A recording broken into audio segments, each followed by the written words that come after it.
Listen to Galway Talks with John Morley. Now, the National Transport Authority have said they have entered a new public service obligation contract with City Direct Bus Company. They've informed that to Fianna Fáil Deputy John Connolly.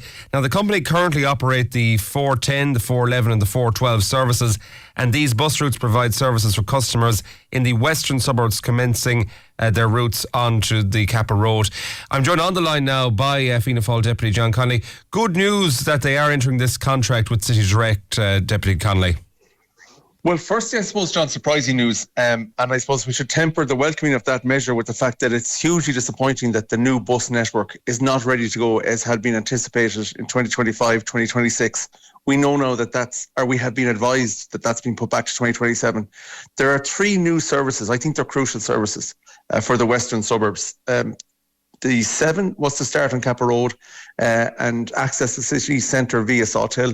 The 9A was to start at the Capper Road at a 20-minute frequency, traverse along the Western Distributor Road and carry on James Cork Road into the city. And the 9B was to start on Ballymooning Road. And there was to be a 20-minute frequency on 9A and 9B, making a 10-minute frequency along the Distributor Road. They've been delayed, and that's hugely disappointing. And last week I met with the NTA, and really I met with them to outline my disappointment with that. In that, then they advised me that, in the short term, or as a measure in the intervening period, while we are waiting for those new services to commence, that the NTA have entered into a PSO, a public service obligation with City Direct services. Now, City Direct are currently providing the 410, the 411 and 412 as passengers and commuters will know. But they were only to this point licensed. So this changes the terms somewhat. This is now a public service obligation, and that places some further obligation on the company, but as well on the NTA to oversee their operation of those routes. Now, it's really important, John. I'm waiting for the terms of that public service obligation agreement. I've asked the NTA to provide me with that because I want to see what's the frequency, what are the consequences if punctuality is not adhered to, and what's the capacity that passengers can expect. And I'm waiting on that detail. I think that detail is really important in welcoming this news, because we need to know that that's going to be a reliable, good service that people can rely on. I suppose the big question people might have is why they've entered into this PSO contract, and what was beforehand, was it not working, Deputy Connolly? Well, it's a good question, because generally when PSOs come forward, John, they're actually competitively tendered. So the PSO will be published and different companies could come forward to try and tender to provide the route. It seems to me that on this occasion, and I'm only putting 2 and 2 together here and making up my own answer. I'm waiting for NTA clarification on this, but it seems that this was awarded to a direct award to City Direct because they had already been providing these services and because of the delay in the establishment of the new network. So it hasn't possibly used the traditional route, even though I understand that the NTA can provide these direct awards. But, the services currently do operate it. And I have to be honest, I would get mixed reviews. I use the service myself frequently. I'm more frequently a user of the 405, but I do use the 411 and the 412 on occasion. And I have to say, I always enjoy interacting with particularly the bus drivers and the passengers on the service. But we do get occasionally, and again, this may not be as a result of, this may not be the company's fault. We do get complaints occasionally about the services and about them being delayed. Or traffic obviously is a big issue in that. But on occasion too, I will get correspondence, and I know when I was a councillor in the West Ward, I'd say all the councillors in the West Ward would be getting this correspondence of the service not showing up on occasion. So look, the PSO will place obligations to make sure that all the commitments included in it are met by the company. So that's why it's really important that we see that at the earliest opportunity, John. I know you've expressed your disappointment on the likes of the 9A and 9B route, but as a whole, Bus Connects has been delayed right across the country. Why is that? I'm not sure. And look, one of the things that I had intended to bring to the NTA last week was we saw how the 409 has been extended in Parkmore. And my suggestion to the NTA was, in the knowledge that the 9A and 9B were going to be delayed, that the 405, which currently terminates at the Gateway Retail Park on the Distributor Road, that we should extend that service and supplement it with additional buses to traverse the Distributor Road. And it was, again, that would have been my suggestion, given that the 9A and 9B are going to be delayed. But the NTA have advised me that they've entered into this new contract.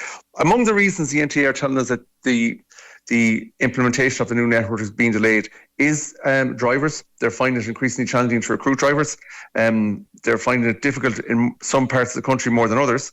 That's one issue. They did also mention to me, John, and this is an issue that I suppose I'll have to take up with the local authority, and I suppose I know councillors do as well. Issues in relation to bus infrastructure, priority bus corridors, but even stuff like the turning bay on the Ballymooney Road that's supposed to facilitate the 9B, and the provision of bus shelters, that's not happening as quick as the NTA would like to see it. So there are issues arising that are delaying the implementation of the new network. Obviously, the Bus Connects project in the Cross City has been held up by a judicial review. So there are various different issues, but I think it's good to look at them and try and tick them off one by one and see can we overcome them. Because we need it in terms of tackling congestion in Galway City. We urgently need it. And I see a great appetite, huge appetite among the public to use public transport. People now prefer to take a bus rather than bring the car into the city. And I think that the services are coming under pressure. There are some services, these might be more services to facilitate the outskirts of the city and maybe into some of the provincial towns, the county towns, that by the time they come to the last point on their route, they're full. And so they must bypass that and they must leave passengers waiting there. That's not good enough. So I see a huge appetite among the public to use public transport.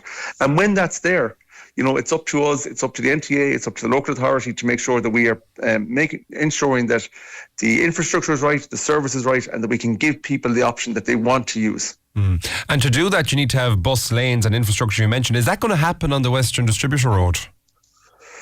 Well, it's very disappointing. I, for some time, and I know again, it was agreed by most of the council colleagues, would have seen that the first leg of the Distributor Road, so between the Dean roundabout on the Bishop O'Donnell Road and the Gertner Bro roundabout at the Gateway Retail Park, that a bus lane, an inbound bus lane, would have really helped bus journey times along that route, particularly at rush hour time in the morning.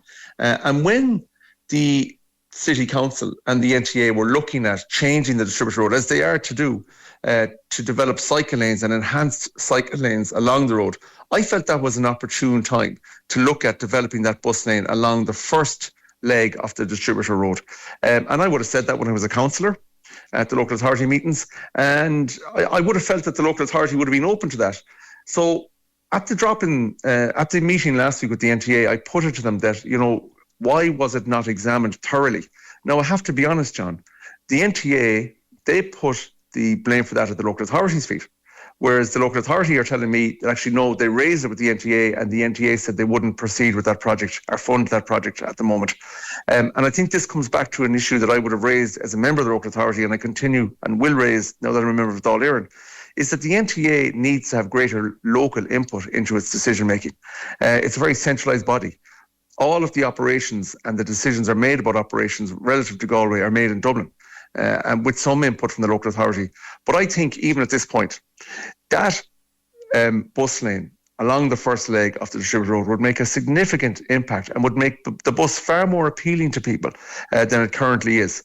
And I even think at this point on the Distributor Road project, we should look at it and we should try and resource it, see what it would take. I know it would be a major imposition while the works are ongoing, I acknowledge that, but I think it would make a big impact in terms of trying to get more people to use the bus.